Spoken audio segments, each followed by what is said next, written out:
नमस्कार और the deep dive में आपका स्वागत है। आज हम भारतीय इतिहास के एक ऐसे दौर में उतरने वाले हैं जो थोड़ा उलझा हुआ सा लगता है।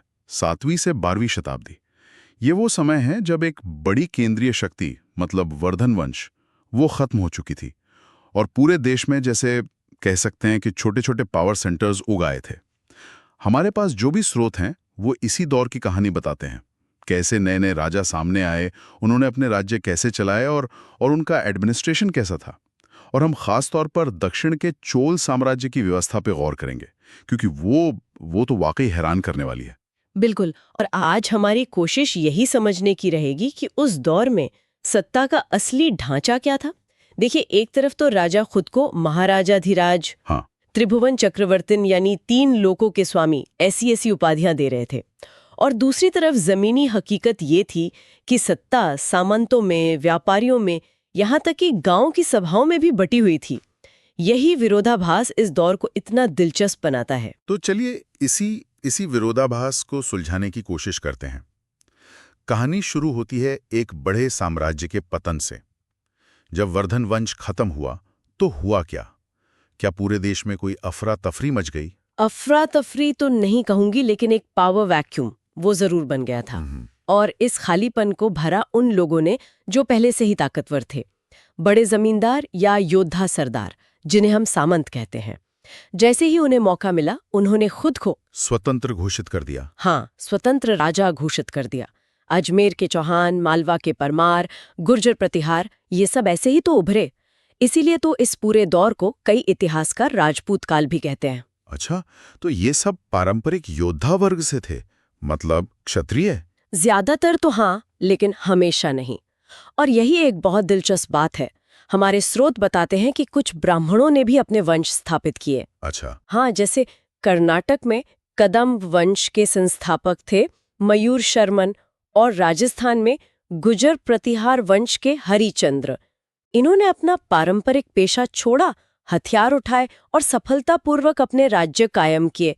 ये दिखाता है कि सत्ता सिर्फ जन्म से नहीं मिल रही थी, काबिलियत और मौके से भी मिल रही थी। बिल्कुल। ये उपाधियां तो कमाल की हैं। राजाओं के राजा, 3 भुवनों का स्वामी, मतलब सुनने में तो लगता है कि ये सब कुछ कंट्रोल करते होंगे। क्या वाकई ऐसा था? हाँ, बिल्कुल। और यही तो सबसे दिलचस्प विरोधाभास है। नाम है ब्रह्मांड के स्वामी का, और असलियत में आपको अपना शासन चलाने के लिए अपने सामंतों पर, ब्राह्मणों पर, किसान संघों पर, यहाँ तक कि व्यापारी संघों पर भी निर्भर रहना पड़ता था। सत्ता एक पिरामिड की तरह थी। राजा सबसे ऊपर था, लेकिन उसकी नींव यही छोटे छोटे पावर सेंटर्स थे। इसका कोई दिलचस्प उदाहरण है हमारे स्रोतों में? एक बहुत ही शानदार उदाहरण मिलता है राष्ट्रकूट वंश के दंती दुर्ग का। वो शुरू में कर्नाटक के चालुक्य राजाओं के सामंत थे। अच्छा, तो अपनी सत्ता को एक सामाजिक मान्यता दिलाने के लिए उन्होंने हिरण्यगर्भ नाम का एक बहुत बड़ा अनुष्ठान करवाया। हिरण्यगर्भ, इसका मतलब क्या हुआ? इसका शाब्दिक अर्थ है सोने का गर्भ। ये एक प्रतीकात्मक अनुष्ठान था। मान्यता ये थी कि इसे करने से जो व्यक्ति है वो जन्म से क्षत्रिय न होते हुए भी एक क्षत्रिय के रूप में दोबारा जन्म लेता है। अरे वाह, मतलब ये एक तरह से अपनी सामाजिक स्थिति को अपग्रेड करने का तरीका था। बिल्कुल। ये दिखाता है कि उस दौर में नियम कड़े तो थे, लेकिन उन्हें अपनी सुविधा के हिसाब से मोड़ने के रास्ते भी मौजूद थे। हाँ, मतलब पावर के साथ साथ अपनी सामाजिक पहचान को भी बदलना जरूरी था। तो ये राजा अपने सामंतों को काबू में कैसे रखते थे? काबू में रखने से ज्यादा ये एक लेन देन का रिश्ता था। अच्छा। राजा सामंतों से उम्मीद करते थे कि वे दरबार में हाजिर हों, तोहफे लाएं और जरूरत पड़ने पर सैन्य मदद दें। बदले में सामंतों को अपने इलाके में राज करने की आजादी मिलती थी। कभी कभी कोई सामंत ज्यादा ही ताकतवर हो जाता तो वो खुद को महासामंत या महामंडलेश्वर घोषित कर देता, मतलब पूरे मंडल का महान स्वामी। हाँ, और फिर वो राजा को चुनौती देने की हिम्मत भी करता था। और इन सब को चलाने के लिए पैसा कहाँ से आता था? रेवेन्यू का सिस्टम कैसा था? क्या ये सीधा साधा था या कुछ जटिल था? जटिल तो बहुत छोटा शब्द है। अगर हम सिर्फ चोल अभिलेखों को देखें जो तमिलनाडु से मिले हैं, तो उनमें 400 से ज्यादा तरह के करों का जिक्र है। 400? आप मजाक तो नहीं कर रही हैं? ये कैसे मुमकिन है? मतलब किस किस चीज पर कर लगाते थे ये लोग? आप सोचिए, और शायद उस पे कर था। सबसे अजीब था वेट्टी। ये कैश में नहीं लिया जाता था, बल्कि ये एक तरह की बिगाड़ थी। बिगार मतलब मुफ्त में काम। हाँ, आपको राजा के लिए मुफ्त में काम करना पड़ता था। इसके अलावा घर पर फूस की छत डालने पर टैक्स, खजूर के पेड़ पर चढ़ने के लिए सीढ़ी इस्तेमाल करने पर टैक्स, और यहाँ तक कि अगर परिवार में जायदाद का बंटवारा हो रहा है तो उस पर भी सरकार अपना हिस्सा लेती थी। ये तो अविश्वसनीय है। मतलब आज के जमाने में सोचे तो शायद हर चीज पर जीएसटी लगाने जैसा था। तो इन सब चीजों के बीच राजा अपनी एक महान छवि कैसे बनाते थे? लोगों को कैसे यकीन दिलाते थे कि वो वाकई 3 लोगों के स्वामी हैं? उसके लिए उनके पास एक बेहतरीन टूल था, प्रशस्तियां। प्रशस्तियां। हाँ, ये संस्कृत में लिखे गए अभिलेख होते थे, जिन्हें अक्सर दरबारी कवि या ब्राह्मण लिखते थे। इनमें राजा की उपलब्धियों का ऐसा गुणगान होता था जो शायद सच भी ना हो। मतलब ये एक तरह का शाही प्रोपेगेंडा था, इतिहास से ज्यादा विज्ञापन। बिल्कुल सही पकड़ा आपने। जैसे ग्वालियर से एक प्रशस्ति मिली है, बिल्कुल। उसमें प्रतिहार राजा नागभट्ट की तारीफ में लिखा है कि उन्होंने आंध्र, सिंध, विदर्भ और कलिंग के राजाओं को तब हरा दिया था जब वो सिर्फ एक राजकुमार थे। उन्होंने कन्नौज के राजा को भी हराया। अब इसमें कितनी सच्चाई है और कितना बढ़ा चढ़ाकर लिखा गया है ये कहना मुश्किल है, लेकिन मकसद साफ था, राजा की एक अजेय योद्धा वाली छवि बनाना। प्रचार के अलावा राजा ब्राह्मणों को खुश रखने के लिए उन्हें जमीन भी दान में देते थे। इसके बारे में हमारे स्रोत क्या बताते हैं? हाँ, भूमि अनुदान बहुत आम था और इसे आधिकारिक बनाने के लिए तांबे की प्लेटों पर खुदवाया जाता था, जिसे ताम्रलेख कहते थे। अच्छा, कानूनी दस्तावेज की तरह। बिल्कुल, ये एक तरह का लीगल डॉक्यूमेंट होता था जो जमीन पाने वाले को दिया जाता था। इसमें साफ साफ लिखा होता था कि जमीन के साथ और क्या क्या मिल रहा है, फल वाले पेड़, बाग, कुएं, यहाँ तक के मधुमक्खी के छत्ते भी। इस दौर को समझने के लिए क्या इन प्रशस्तियों और ताम्रलेखों के अलावा भी कोई और अहम स्रोत है? एक बहुत ही महत्वपूर्ण ग्रंथ है कल्हण की राजतरंगिणी। राजतरंगिणी। हाँ, ये 12वीं सदी में लिखा गया एक संस्कृत काव्य है जिसमें कश्मीर के राजाओं का इतिहास है। हाँ। कल्हण की खास बात यह है कि वो सिर्फ राजा की तारीफ नहीं करते हैं। उन्होंने अपना इतिहास लिखने के लिए पुराने अभिलेखों, चश्मदीदों के बयानों और पहले के इतिहासकारों के काम का भी इस्तेमाल किया है। इसलिए वो अक्सर राजाओं और उनकी नीतियों की आलोचना भी करते हैं, जो उस जमाने में बहुत कम देखने को मिलता होगा। बहुत ही कम। आपने जिक्र किया कि कन्नौज के राजा को हराया गया। उस समय उत्तर भारत में क्या कोई बड़ा संघर्ष चल रहा था? ये सब राजवंश आपस में लड़ते भी थे? लड़ते क्या थे, बुरी तरह लड़ते थे। उस समय गंगा घाटी में कन्नौज शहर सत्ता का सबसे बड़ा केंद्र माना जाता था। जैसे आज के जमाने में दिल्ली। गुर्जर प्रतिहार, राष्ट्रकूट और पाल वंश के बीच लगभग 100 सालों तक एक लंबा संघर्ष चला। इतिहास में इसे त्रिपक्षीय संघर्ष के नाम से जाना जाता है। 100 साल तक 3 बड़ी शक्तियां एक शहर के लिए लड़ती रहीं। कन्नौज में ऐसा क्या खास था? कन्नौज उस समय की आर्थिक और रणनीतिक राजधानी जैसा था। जो उसे नियंत्रित करता वो गंगा के उपजाऊ मैदान और उत्तर भारत के व्यापार मार्गों को नियंत्रित करता। वो शक्ति का प्रतीक था। और नतीजा? इस लंबी लड़ाई में जीते तो गुर्जर प्रतिहार, लेकिन इन तीनों राजवंशों की ताकत आपसी लड़ाई में ही खत्म हो गई। और जब घर के लोग आपस में लड़ रहे हों तो बाहरी हमलावरों को तो मौका मिल ही जाता है। बिल्कुल। इसी दौर में उत्तर पश्चिम से महमूद गजनवी के आक्रमण शुरू हुए।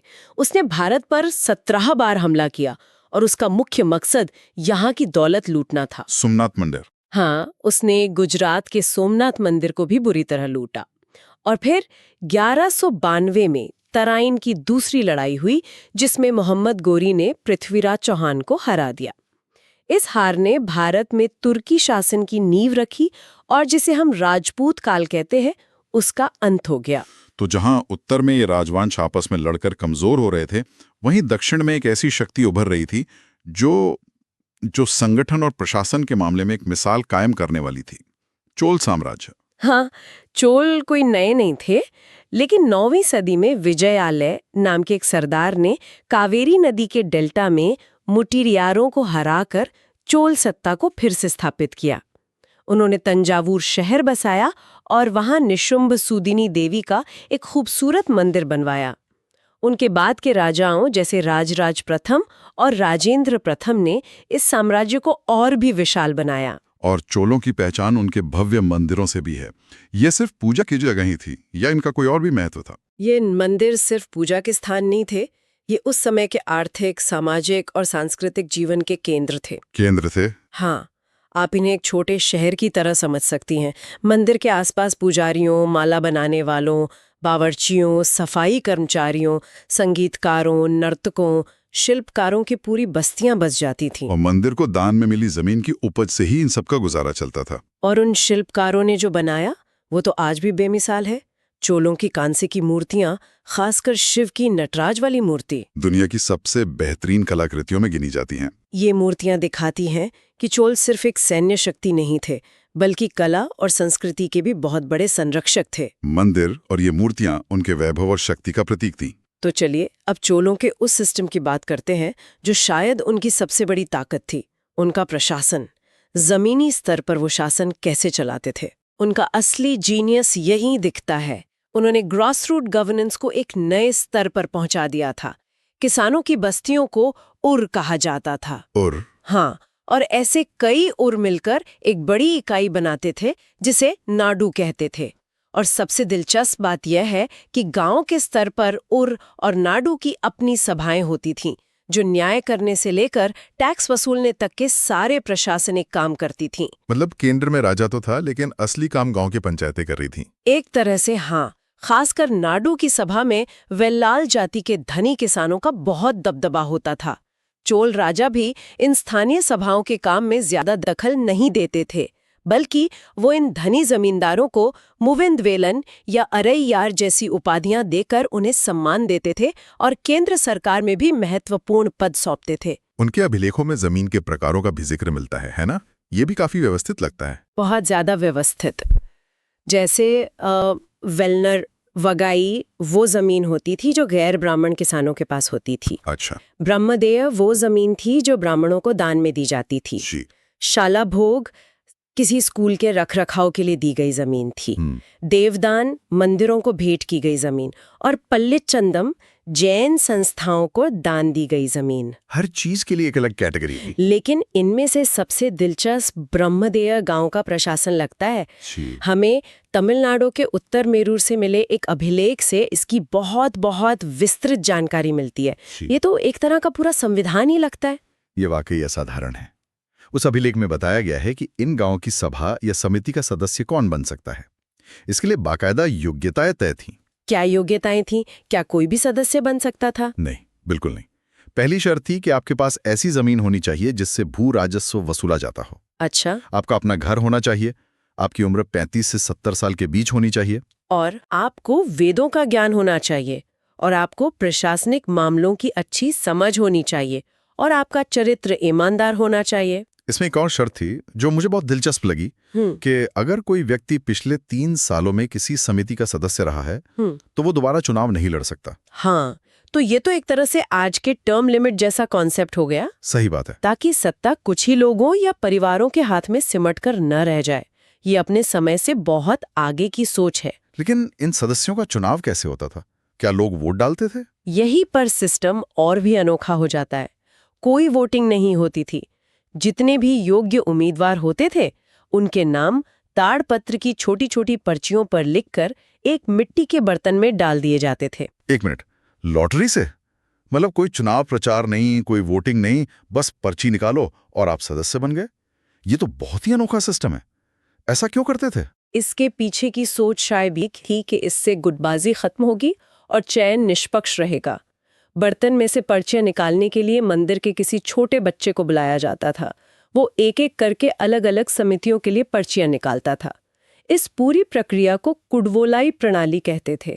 ये दिखाता है कि वो न सिर्फ संगठित थे बल्कि निष्पक्षता को भी बहुत महत्व देते थे। तो आज हमने देखा कि 7वीं से 12वीं शताब्दी का भारत एक ऐसी पहेली जैसा था जहां राजाओं की भव्य उपाधियों के पीछे सत्ता विकेंद्रीकृत थी।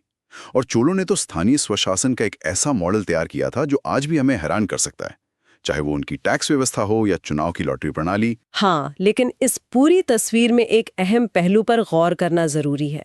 ये सारे स्रोत, चाहे वो प्रशस्तियां हों, ताम्रलेख हों या उत्तर मेरूर का अभिलेख, ये हमें कहानी सुनाते हैं राजाओं की, ब्राह्मणों की और धनी जमींदारों की,